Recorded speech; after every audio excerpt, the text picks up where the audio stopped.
ఈ దిన వాగ్దానము సామెతల గ్రంథము 3:32. యథార్థవంతులకు ఆయన తోడుగా ఉండును. ఎంత గొప్ప వాగ్దానాన్ని దేవుడు మనకి అనుగ్రహిస్తూ ఉన్నారండి. దినమున దేవుడు ఏమంటూ ఉన్నారంటే యథార్థవంతులకు అంటండి.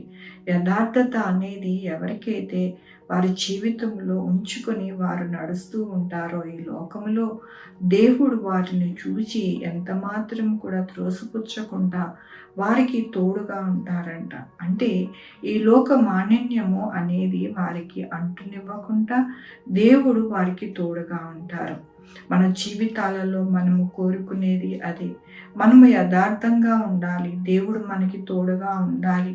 మన జీవితము, మన యొక్క కుటుంబము, మన యొక్క భవిష్యత్తు అంతా కూడా మంచిగా ఉంటుందని ప్రతి ఒక్కరూ ఎంతో ప్రయాసపడుతూ ఉంటారు. అయితే దేవుడు అంటూ ఉన్నారు, ఏమంటున్నారు అంటే యథార్థవంతులకి నేను తోడుగా ఉంటాను, వారిని ఎంత మాత్రము కూడా విడిచిపెట్టను అని అంటూ ఉన్నారు. దేవుని వాక్యములో నీతిమంతుల నివాస స్థలములను ఆయన ఆశీర్వదించును. అవునండి, నీతిమంతుల యొక్క నివాస స్థలములను దేవుడు ఆశీర్వదించి ఆయన తోడుగా ఉంటారంట. మన జీవితంలో ఎల్లప్పుడూ కూడా యథార్థతని అనేది విడవకుండా మనము కలిగి ఉంటే కనుక మన జీవితము ఆశీర్వాదముగా, అలాగే మనకి తోడుగా దేవుడు ఉంటారు. ఆనాడు మరి నోవాతో దేవుడు తోడుగా ఉన్నారు, అలాగే యోబుకి కూడా తోడుగా ఉన్నారు. యోబు యథార్థవంతము అనేది వదలలేదు. ఎల్లప్పుడూ కూడా ఎంత కష్టం వచ్చినప్పటికీ కూడా ఆయన యథార్థత వదలలేదు. తన భార్యనే అనేది నీ యథార్థతని నీవు విడిచిపెట్టు అని. కానీ ఆ యొక్క యోబు విడిచిపెట్టకుండా దేవుని యొక్క ఆశీర్వాదము అనగా రెండింతల ఆశీర్వాదము పొందుకునేవాడిగా ఉన్నారని వాక్యము సెలవిస్తూ ఉన్నది.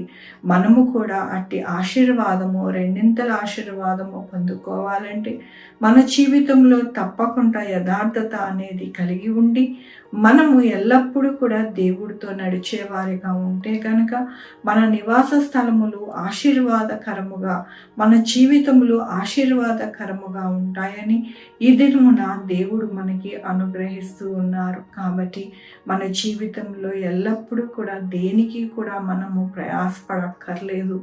మనము మన యొక్క జీవితము యథార్థముగా ఉన్నదా, నీతిమంతులుగా మనం ఉన్నామా అంటే నీతి అంటే యేసయ్య. ఆ నీతిని మనము ధరించుకున్నామా అని మనము ప్రతిరోజు కూడా చెక్ చేసుకుంటూ ఉంటే దేవుడు మనకి తోడుగా ఉండి దేవుని యొక్క ఆశీర్వాదములన్నీ కూడా మనకి ప్రాప్తిస్తాయని దేవుడి దినము మనకి ఈ యొక్క వాక్యముతోనూ వాగ్దానముతోనూ మాట్లాడుతూ ఉన్నందుకు దేవునికి వందనాలు చెల్లిస్తూ ఉన్నాను.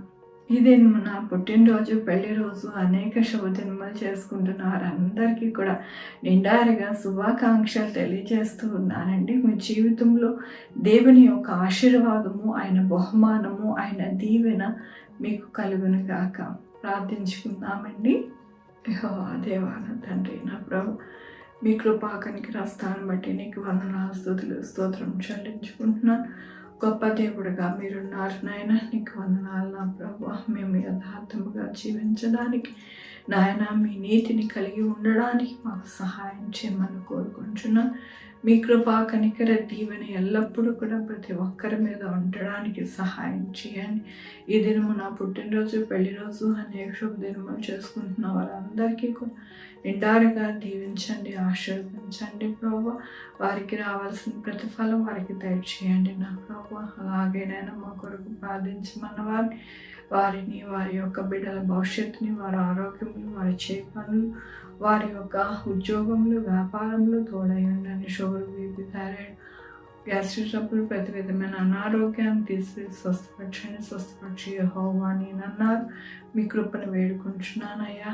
ఉద్యోగాలు లేని వారికి ఉద్యోగాలు దయచేయండి, ఉద్యోగాలు పోకుండా సహాయం చేయండి. మీకు తోడై ఉండండి నా ప్రభు. ప్రతి ఒక్కరికి 2-వీలర్, 4-వీలర్, బస్సెస్, ట్రైన్స్, ఏరోప్లేన్లు ప్రయాణిస్తూ ఉండగా ప్రతి ఒక్కరికి తోడై ఉండండి నాయన. నా తండ్రి, గర్భిణీ స్త్రీలకి సుఖమైన కాన్పు దయచేయండి నాయన. బిడ్డలు లేని వారికి బిడ్డలు దయచేయండి నా ప్రభు. నాయన, ఎవరైతే నా ప్రభు మీ యొక్క కృప కొరకు ఎదురు చూస్తూ ఉన్నారో వారికి మీరు సహాయం చేయమని కోరుకుంటున్నాను నాయన. నా తండ్రి, ఈ యొక్క వీడియోస్ చూసి అనుసరి అనుసరించి మిమ్మల్ని వెంబడిస్తూ ఉన్న వారందరినీ దీవించండి, ఆశీర్వదించండి. మీ యొక్క కృపతో, కనికరముతో ప్రతి ఒక్కరిని మీరు ఆశీర్వదిస్తారని మీకు వందనాలు చెల్లించుకుంటూ నా ప్రభు, నా రక్షణ యేసుక్రీస్తు పరిశుద్ధమైన నామమున అడిగి వేడుకుంటున్నాను తండ్రి. ఆమేన్. తండ్రి, కుమార్, పరిశుద్ధాత్మ సదాకాలం మనందరికీ తోడై ఉండును గాక. ఆమేన్. God bless you.